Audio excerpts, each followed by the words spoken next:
Okay guys, so our next lesson here is on physical and chemical changes.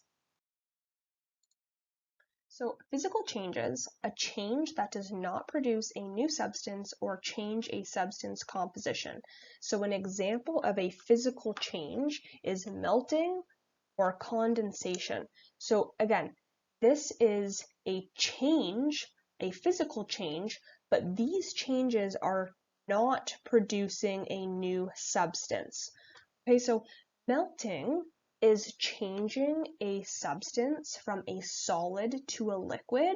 So this is just changing the state of the substance, okay? It's not producing a new substance. So if you were to take ice, if it was to melt into liquid water, that is not creating a new substance. It's still the water, it's just changed state.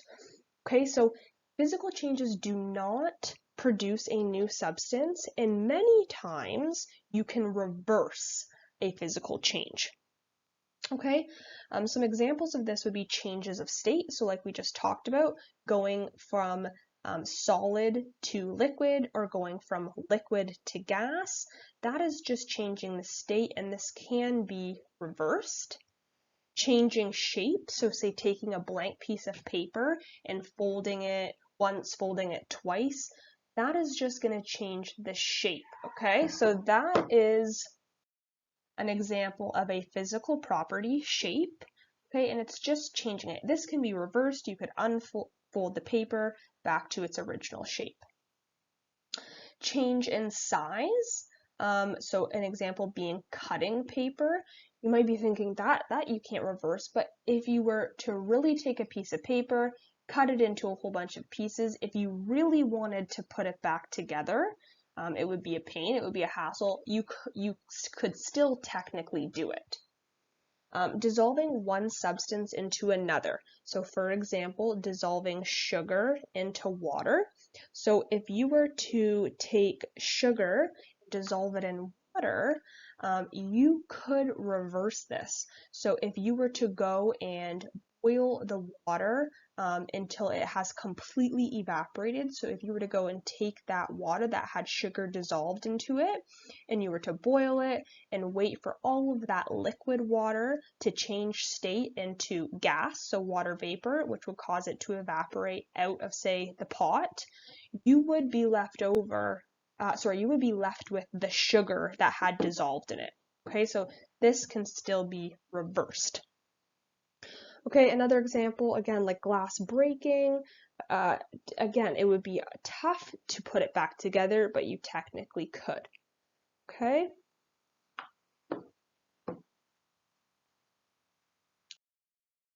So this is just showing some examples, changing state.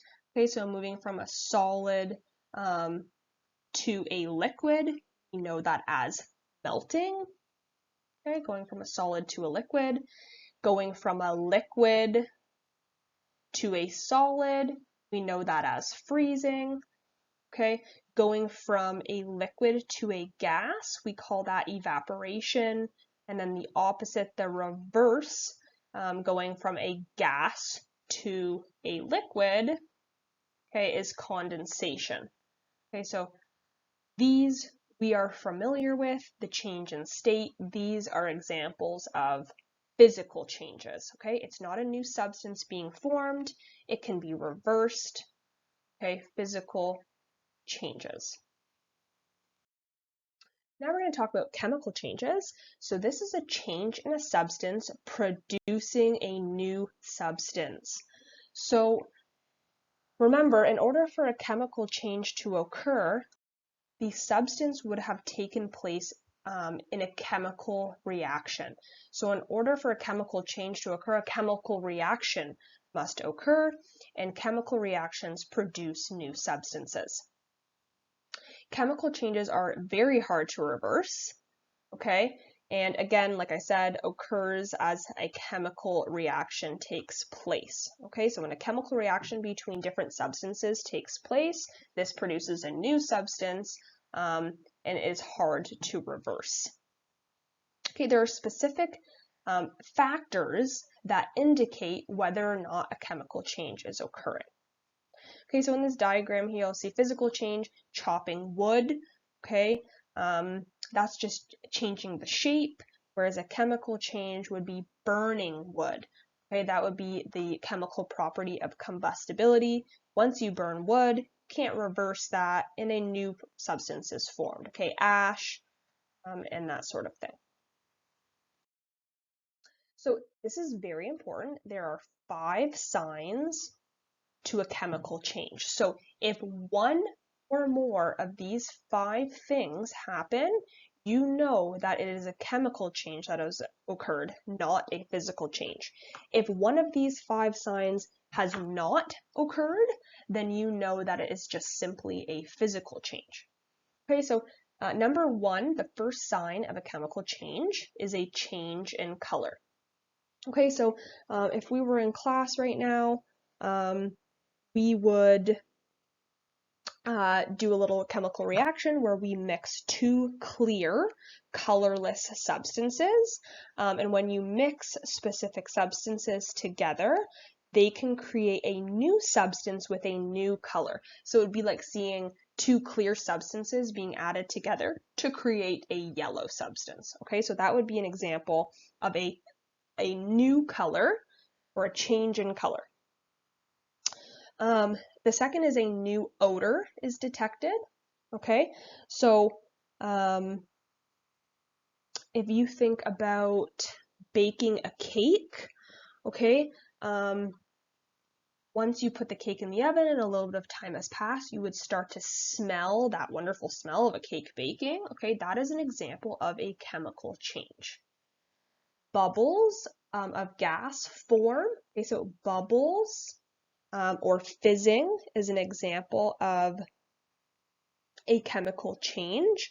So if you were to add baking soda and vinegar together, the new substance, there would be bubbles forming in the new substance. This would represent an example of a chemical change. Fourth is a solid forms from 2 liquids that are combined called a precipitate. So again, if we were in class, I would be able to show you where you take 2 solids and you combine them, and actually from that chemical reaction, a solid is produced. Okay, so you would take 2 liquids, combine them, and then if a precipitate formed, that means a solid from 2 liquids, that would indicate a chemical change. And lastly, heat or light is released or absorbed. So if there's any sort of heat produced or light produced, that would indicate a chemical change. So in class, we would take a piece of magnesium metal and put it in a flame. So heat it up, we would add heat to it, and it would produce this really bright light that you see in the diagram here. Okay, so if any one of these 5 chemical changes occur, that tells you or indicates to you that it is a chemical change. Okay, so any of these 5 signs occur, chemical change has occurred. If none of these 5 things have occurred, you know it is just a physical change. Okay, so there are different types of reactions. First is exothermic. So this is a reaction that releases energy or gives off heat. So an example of this, a good example of this, guys, is if it's winter and say you need to go on a walk, you can go and buy those little hand warmer packets at the dollar store. So where you kind of like crack it and it instantly heats up. That would be an example. Inside there, a chemical reaction is occurring, and it's an exothermic reaction where it's going to release and give off heat, and then those little packets stay warm for your hands or your feet. An endothermic reaction is the opposite. This is something that absorbs heat, and therefore the environment is cooled. So an example of this would be like an ice pack. So if you take one of those ice packs, the ones that you crack in order for it to become cold, well, as soon as you crack that ice pack, a chemical reaction occurs that absorbs heat, an endothermic reaction, and it causes that pack to become super cold. Okay, chemical changes are not a change of state. Okay, we learned that a change of state is a physical change. Okay, so changing from solid to liquid or liquid to gas, we learned that that is an example of a physical change. Okay, chemical changes are not a change in shape, okay, and not a change in size. Those are all physical changes. In order for it to be a chemical change, one of those 5 signs or 5 clues need to have occurred. Okay, and then we have just a little example here to finish off the lesson. It says here, the wax of a burning candle undergoes both physical and chemical changes. Can you guess what they are? So yes, they're here, but before reading, just really think about it. What is the physical change of a burning candle? So if you think about it, when a candle burns, eventually over time, the candle gets shorter and shorter and shorter. Okay, so that is a change in shape. So it goes from a bigger candle to a smaller candle, and shape is just simply a physical property. So the wax melting and causing it to become smaller would be a physical change. What is the chemical change? Well, again, we need to think back to chemical properties. In this case, the candle is undergoing combustion, combustibility. Okay, so it's burning. Okay, and so that is an example of a chemical change. Remember, there's 5 clues to a chemical change. In this case, heat and light would be given off, which is a clue to a chemical change. Even new odor, you could say, because when you burn a candle, sometimes they have a specific scent to them. Okay, so that would also be an indication of a chemical change there.